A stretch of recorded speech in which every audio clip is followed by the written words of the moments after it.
மத்தேயு 26:58 பேதுரு தூரத்திலே அவருக்கு பின் சென்று பிரதான ஆசாரியனுடைய அரண்மனை வரைக்கும் வந்து உள்ளே பிரவேசித்து முடிவை பார்க்கும்படி சேவகரோடே உட்கார்ந்தான். 69 அத்தருணத்திலே பேதுரு வெளியே வந்து அரண்மனை முற்றத்தில் உட்கார்ந்திருந்தான். அப்பொழுது வேலைக்காரி ஒருத்தி அவனிடத்தில் வந்து, நீயும் கலிலேயனாகிய இயேசுவோட கூட இருந்தாய் என்றாள். 71 அவன் வாசல் மண்டபத்திற்கு போன பொழுது வேறொருத்தி அவனை கண்டு, இவனும் நசரேயனாகிய இயேசுவோட கூட இருந்தான் என்று அங்கே இருந்தவர்களுக்கு சொன்னாள். 73 சற்று நேரத்துக்கு பின்பு அங்கே நின்றவர்கள் பேதுருவினிடத்தில் வந்து, மெய்யாகவே நீயும் அவர்களில் ஒருவன், உன் பேச்சு உன்னை வெளிப்படுத்துகிறது என்றார்கள். 56 கடைசி பகுதி சொல்கிறது, அப்பொழுது சீஷர்கள் எல்லாரும் அவரை விட்டு ஓடி போனார்கள். ஒருத்தன் காட்டி கொடுத்துட்டான், 10 பேர் ஓடி போயிட்டாங்க.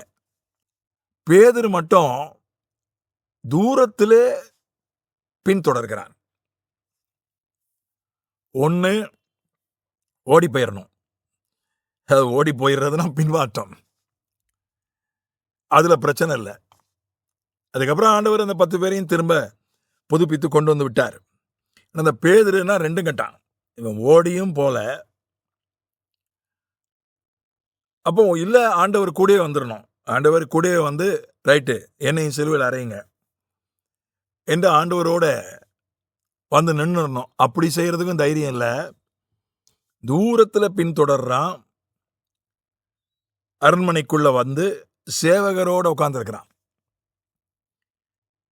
சேவகரோட உட்கார்ந்துருக்கிற வரைக்கும் பிரச்சனை இல்லை.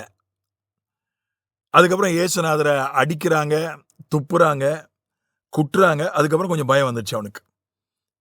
அத்தருணத்தில் வெளியே வந்து முற்றத்திலே உட்கார்ந்தான். அப்போது எழுந்து ஓடி இருக்கலாம். இயேசுவை அடிக்கிறாங்க, துப்புறாங்க, குட்டுறாங்க, எழுந்து ஓடி இருக்கலாம். மரண தண்டனைக்குரிய குற்றச்சாட்டு சொல்லப்படுகிறது, எழுந்து ஓடி இருக்கலாம். அப்பவும் ஓடுறதுக்கும் மனசு இல்லை, இருக்கிறதுக்கும் தைரியம் இல்லை. வெளியில வந்து முற்றத்தில் உட்கார்ந்து இருக்கிறான். வேலைக்காரி வந்து சொல்றா, நீயும் இயேசுவோட இருந்தாய். இல்லை, எனக்கு தெரியாது, இயேசுனா யாருன்னு எனக்கு தெரியாதுன்றான். அப்போவாது ஓடி போயிருக்கலாம். ஒருத்தி நம்மளை அடையாளம் கண்டுபிடிச்சிட்டா நைஸா நழுவிடுவோன்னு அப்போவாது ஓடி இருக்கலாம். அப்படியும் மனசு வரல.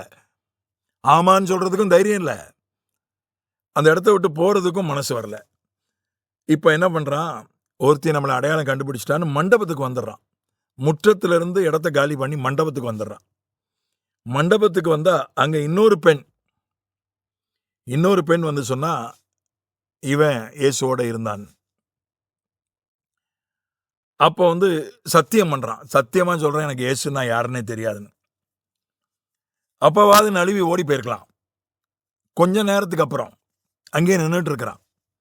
அப்புறம் கொஞ்ச நேரத்துக்கு அப்புறம் இது வரைக்கும் தனிப்பட்ட பெண்கள் சொன்னாங்க, இப்போ கொஞ்சம் பேர் ஆண்கள் வந்து சொல்றாங்க, நிச்சயமா உன் பேச்சு வந்து கலிலேய பேச்சு, நீ சத்தியம் பண்ணியிருக்க, மறுதளிச்சிருக்க, அந்த பேச்சில் தெரியுது கலிலேய பேச்சு. கலிலேயர்கள் இங்க யார் அரண்மனைக்குள்ள இருக்க வாய்ப்பில்லை, இயேசு கிறிஸ்து கலிலேயன், ஆகவே நீ கலிலேயன் என்று அப்படி பாயிண்ட் படிச்சாங்க. அப்பதான் இயேசுநாதரை சபிக்க தொடங்குறான். இயேசுநாதரே திட்டுறான், சபிக்கிறான். இது பாத்தீங்கன்னா, இது ஒரு இந்த 2 கட்டம் நிலைமை இருக்க ஆண்டவர் சொன்னார், அனலுமின்றி குளிருமின்றி இருந்தால் உன்னை வாந்தி பண்ணி போடுவேன். 10 பேர் ஓடி போயிட்டான், அது பிரச்சனையே இல்லை. ஒருத்தங்க கூட நிக்கல. இல்லை, போய் நானும் இயேசு கூட தான் இருந்தேன், என்னையும் கொல்லுங்கய்யா, என்னையும் சிலுவையில் அறையுங்கன்னு நிற்கிறதுக்கு தைரியம் இல்லை. இப்படி இந்த 2 கட்டானா வாழ்ற வாழ்க்கை, அது ஒரு கூட்ட மக்கள் அப்படி இருக்கிறாங்க, அனலுமின்றி குளிருமின்றி வாழ்கிற வாழ்க்கை. அவங்க நிலைமை ரொம்ப பரிதாபம். இந்த 2 கட்டான் இருதலை கொள்ளி எறும்பு போல ஒரு வேதனையான ஒரு நிலைமை. அது மட்டுமல்ல, தேவையில்லாத ஆண்டவரையே மறுதளிக்க வேண்டிய அந்த 10 பேரும் மறுதளிக்கல, ஓடினதோட சரி. பின்மாற்றம்ன்ற ஒரு விஷயம்தான் அவங்க வாழ்க்கையில. மறுதளிக்க வேண்டியதாயிடுச்சு, சத்தியம் பண்ண வேண்டியதாயிடுச்சு, சபிக்க வேண்டியதாயிடுச்சு. இந்த ரெண்டுங்க பின்மாற்ற வாழ்க்கையை விட இந்த 2 கட்டம் வாழ்க்கை, அனலுமின்றி குளிருமின்றி வாழ்கிற வாழ்க்கை, இது ரொம்ப வேதனையான வாழ்க்கை. அதனால ஆண்டவர் சொன்னாரு வெளிப்படுத்தல் 3 கடைசி பகுதியில, நான் உன்னை வாந்தி பண்ணி போடுவேன்னு சொன்னார். ஒரு உணவு வெளியில இருக்கு, அதை இன்னும் சாப்பிடல. அந்த உணவு அதுல எந்த பிரச்சனையும் இல்லை. ஒரு உணவை சாப்பிட்டு அது ஜீரணம் ஆயிடுச்சு, அதுல எந்த பிரச்சனையும் இல்லை. ஒரு உணவை சாப்பிட்டு அது ஜீரணம் ஆகல, அது வாந்தியா வெளியே வந்துட்டு அது பிரச்சனை தான். அந்த உணவும் வீணாயிருது, அதை சாப்பிட்டவருக்கும் பிரச்சனை. வாந்தி எடுத்துட்டா என்ன ஆகும்? வாந்தி எடுத்தவருக்கு அதனால பிரச்சனை தானே.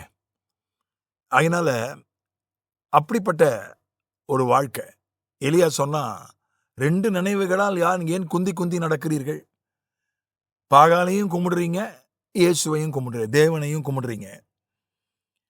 ஒண்ணு பாகால கும்பிடுங்க, இல்ல தேவனை கும்பிடுங்க.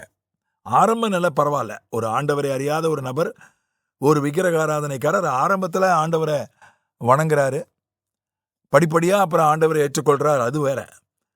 ஆனா ஒரு தேவனுடைய பிள்ளை, ஒரு ரட்சிக்கப்பட்ட வசனம் தெரிஞ்ச ஒரு தேவனுடைய பிள்ளை போய் விக்கிரக ஆராதனை இல்ல அது மாதிரி உலக காரியங்கள், அதுல போய் அதுலயும் இதுலயும் அதுல ஒரு கால் இதுல ஒரு கால் வைப்போம் என்றால், இன்னொன்னு சொன்னார்ல, 2 எஜமான்களுக்கு நீங்க ஊழியம் செய்ய முடியாது.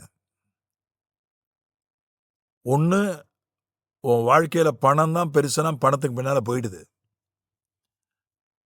ஆண்டவர் பெருசுனா ஆண்டவருக்கு பின்னால வந்துரு. பாதி நேரம் ஆண்டவருக்கு பின்னால போக வேண்டியது, பாதி நேரம் பணத்துக்கு பின்னால போக வேண்டியது. அப்படி இருக்காத. 2 எஜமான்களுக்கு ஊழியம் செய்யாத. உலக பொருளுக்கும் கர்த்தருக்கும் ஒருவனால ஊழியம் செய்ய முடியாது என்று அவர் சொன்னார்.